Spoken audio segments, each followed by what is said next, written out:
ఉషా కిరణాలు తిమిర సంహరణాలు. ఈరోజు ముఖ్యాంశాలు.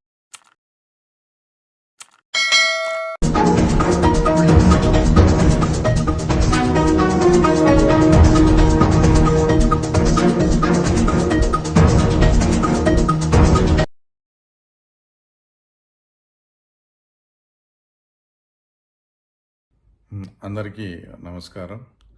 తర్వాత ముఖ్యంగా ఈరోజు ఒక వార్తాపత్రికలో పులివెందుల మార్కెట్ కమిటీ గురించి, అందులో జరిగిన ఉద్యోగ నియామకాల గురించి ఒక వార్త రావడంతో నేను ఇలా స్పందించాల్సి వస్తుంది.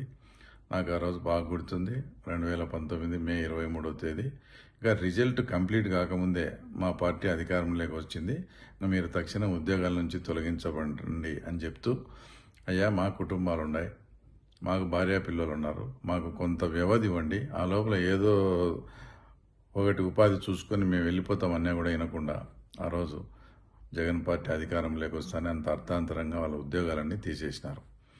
ఇప్పుడు వాళ్ళు మళ్ళీ తెలుగుదేశం పార్టీ అధికారంలోకి వచ్చింది కదా, ఆ రోజు మాకు తీసేసిన ఉద్యోగాలు ఏమన్నా మాకు ఇప్పించగలరా అని మా నాయకులను సంప్రదిస్తే వాళ్ళు దాంట్లో సాధ్యాసాధ్యాల గురించి దాంట్లో ఏదన్నా ఉందని వాళ్ళు ప్రయత్నం చేయడం జరుగుతూ ఉంది. దాన్ని అడ్డు పెట్టుకొని ఆ ఉద్యోగాలను కానీ తీసేస్తే మేము మార్కెట్ కమిటీ ఎదుట ధర్నా చేస్తామని అవినాష్ రెడ్డి మాట్లాడుతూ ఉండడం అసలు దయ్యాలు వేదాలు వల్లించినట్లుంది.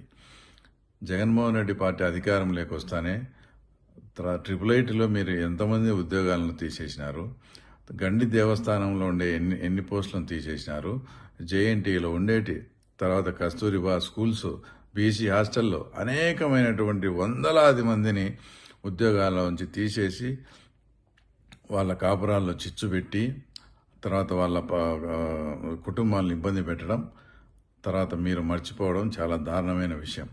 అలా ధర్నా చేయాల్సి వస్తే ఆ వందలాది మంది కుటుంబ సభ్యులందరినీ వేసుకొని మీ ఇంటి ముందర ధర్నా చేయాల్సిన ఆవశ్యకత అయితే తప్పకుండా ఉంది. పోనీ ఇప్పుడు మీ ఉద్యోగాలన్నీ మీరు అట్లే పెట్టుకోండి. ఆ రోజు మా తీసేసినారు, ఏదైతే 12 మందిని తీసేసినారు కదా, ఆ 13 మందికి భారతీయ సిమెంట్స్లో ఈరోజు మీరు ఉద్యోగాలు ఇస్తారా? మేము భారతీయ సిమెంట్స్లో ఉద్యోగాలు చేసేదానికైనా మా వాళ్ళు అంతా రెడీ. అంటే మేము తీసేసిన వాళ్ళు కుటుంబాలు, మీరు వందలాది మంది తీసేసిన కుటుంబాలకు వాళ్ళకు భార్య పిల్లలు ఉండరు, ఏముండవు, వాళ్ళు సావాలా అని ఇలా అధికారులను బెదిరించి మేము ధర్నాలు చేస్తాం అది చేస్తాం అనడం కరెక్ట్ కాదు. నీకేమన్నా నీ మీద ఉండే ఇప్పటికే వివేకానంద రెడ్డి కేసులు అయ్యి సాలేదనుకుంటే నువ్వు నిరభ్యంతరంగా ధర్నా చేసుకోవచ్చు. ఎందుకంటే ఈ 5 ఏళ్ళు చాలా ప్రశాంతంగా బతికినారు. మీరు ఏం చేసినా కూడా మీ మీద కేసులు లేకుండా ఇప్పుడు వాటికి తోడు ఈ కేసులు కూడా తోడైతాయి.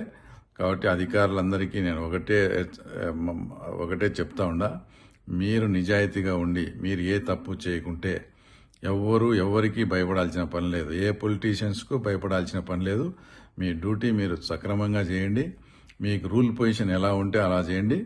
మిమ్మల్ని ఎవరైనా బ్లాక్మెయిల్ చేసినా, భయపెట్టినా, ఇబ్బంది పెట్టినా మీకు తప్పకుండా నేను అండగా ఉంటా అని కూడా ఆ తర్వాత మీకు చెప్తా ఉన్నాను. డిఆర్కే టైమ్స్ ఛానల్ని లైక్ చేయండి, షేర్ చేయండి, సబ్స్క్రైబ్ చేయండి. చివర్లో గంట నొక్కడం మర్చిపోకండి.